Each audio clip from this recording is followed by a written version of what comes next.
ये तुम क्या कह रही हो? हाँ मम्मा, दक्ष 3 दिन से घर नहीं आया। मेरा दिल कहता है मम्मा कि वो किसी बड़ी मुसीबत में है। अब जब तक वो नहीं आ जाता तब तक। पलक, मैं सब समझ रही हूं, लेकिन अब तुम्हारी प्रांजल से शादी हो चुकी। जब दिल टूटता है ना बेटा, तब कोई नहीं देखता, लेकिन जब कोई पवित्र बंधन टूटता है तब पूरी दुनिया तमाशा देखती है। मैं ये रिश्ता नहीं टूटने दूंगी मम्मा। आप ही सोचिए, दक्ष 3 दिन से गायब है, तो क्या मुझे टेंशन नहीं होगी? हम दोनों ने जितने भी पल साथ बिताए हैं, उन पलों को याद करती हूँ तो आंखें भर आती है। मैं जानती हूँ बेटा, दर्द के रिश्ते कभी कभी कोई ऐसा दर्द दे जाते हैं जो बाकी के सारे रिश्तों को तोड़ देता है। जब रिवाज टूटते हैं तो बंधन को टूटते देर नहीं लगती।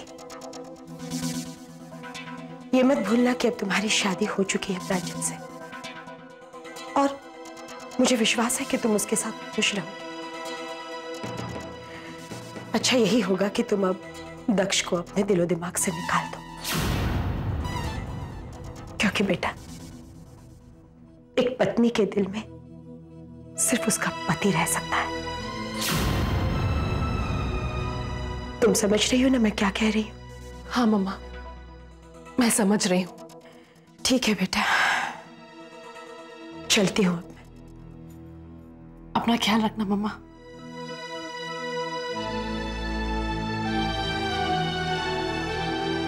तुम भी अपना ख्याल रखना।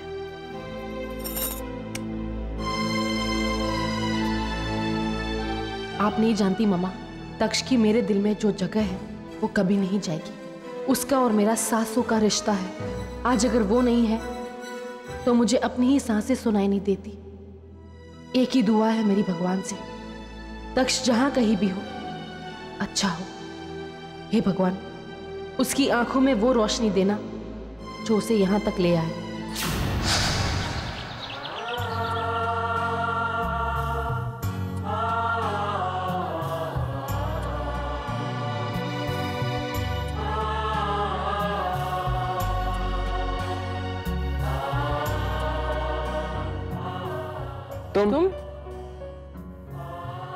तुम कुछ कहने वाली थी ना? प्रांजल, वो कल जो हुआ उसके लिए आई एम सॉरी। गलती मेरी है प्रांजल, गलती मेरी भी है। पलक, जिस तरह से तुम अपने दिल की सुनती हो, ठीक उसी तरह से मैं भी अपने दिल की सुनता हूं। और मैं मानता हूं कि दक्ष जहां भी है ठीक है और सही सलामत है। काश ऐसा ही हो। फिर भी मैं दक्ष को ढूंढने की पूरी जिम्मेदारी लेता हूं, सिर्फ तुम्हारे लिए। एक और बात कहूं तुमसे? क्या? जाने दो, फिर कभी। प्रांजल, मुझे नीचे कुछ काम है, मैं चलती हूँ। मैं तुमसे बहुत प्यार करता हूं पलक। तुम्हारा प्यार पाने के लिए मैं किसी भी हद तक जा सकता हूं। मैंने तुमसे कोई झूठ नहीं बोला। दक्ष वाकई में ठीक है और एक ऐसी जगह पर है जहां से सिर्फ मैं ही उसे आजाद कर सकता हूं।